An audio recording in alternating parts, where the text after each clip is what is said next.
हाम्रो यो खुट्टामा भनौँ दुईटा खुट्टामा हत्कटी अनि यहाँ यस्तो यहाँ हत्कटी लाएर हामीलाई जर्जियादेखि 2 घन्टा गाडीमा हिँडाल्यो।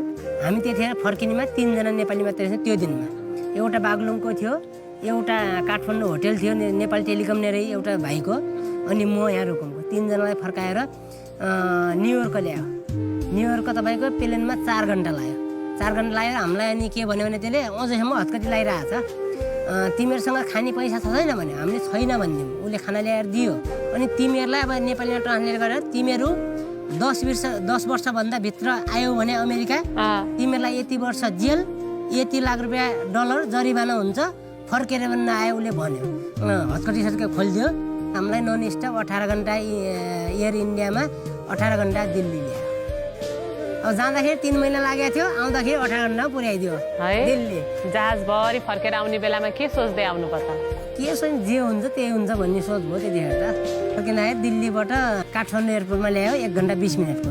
त्यहाँ फेरि यो ब्युरोको मान्छेहरू हुनुहुँदै चाहिँ हामीलाई कोठामा लिएर अनि सोधपोछ गरे। अब तिम्रो दलाल को के हो भन, हामी पैसा असुल्छौँ दायाँ बायाँ भन्नु लाग्यो। हामीले हामीलाई दलाल थाहा छैन, हामी इन्डियाबाट गएका हौँ भन्न हामीले यस्तै भनिदिउँ। भन्दाखेरि अनि हामीलाई 3 घन्टा त्यहाँ राखिदियो अनि बिहान छोडिदियो। घर फोन गरेर यत्रो 50 लाख तिरिरहेको छ मान्छे, बिहोस भइन फेन्टै हुनसक्छन्। त्यतिखेर अब यहाँ अब त्यही 35-40 लाख तिरिरहेको थियो। जेलभित्र अब 15-16 लाख खर्च भइरहेको थियो हेर्नु।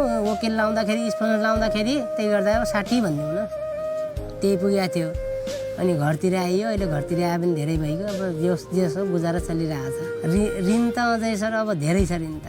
अहिले मैले अब कापीमै लेखेर राखेको छु। अलिअलि आफ्नो कति हुन्छ तिर्नसम्म अलिअलि तिरिरहेको छ हेर्नु। अब मेरै ससुराले हालिदिनु भएको छ साउ मात्रै 20-25 लाख रुपियाँ। भाइबट्टीले हालिदिएको छन् 12-15 लाख। अनि त्यसपछि अब गाउँघरको अलिअलि भनौँ छरछिमेक पर्खिनुहोस्, अब दिँदै गर्छौँ भनेको छौँ। अब कहिले हुन्छ दिने होला। कति तिरिसक्नु भयो त अहिले? के गरेर तिर्दै हुनुहुन्छ? तिर्न त धेरै तिरिरहेको छैन। अब आमा बुवा उता इन्डियातिर छन्, अब माथितिर हिमाचलतिर काम गर्ने, धेरै मजदुरी गर्ने। अनि त्यसरी आमा बुवा इन्डिया बसी अहिले 6-7 वर्ष हुँदा म फर्केदेखि इन्डिया जानुभयो, अहिलेसम्म आउनु भएको ल त्यो घरमा बसेपछि दिनमा 10-12 जना साउ आउँदैन नि, बस्ने चान्सै भएन नि। तपाईँको केही नभने अहिले 80-90 गरेर साउ मात्रै होला हेर्नु। अब फेरि अन्त जाने योजना बनाउँदै हुनुहुन्छ? अब कतै भेटेपछि जाने होला, कतै अलिक युरोपतिर जाने हो कि भने कोही भेटिन्न त्यस्तो। अब कतै खाडीतिर डोक्रिने होला फेरि। अझै त्यहाँ अमेरिका त अब नसोचे भइगयो नि। अमेरिका अब 10 वर्ष तपाईँको म अमेरिका फर्केदेखि कहिले 1000 रुपियाँ त दिँदैन थियो, चामल खाने गाह्रो हुन्थ्यो। अनि अब अमेरिका जाने कसले दिन्छ र?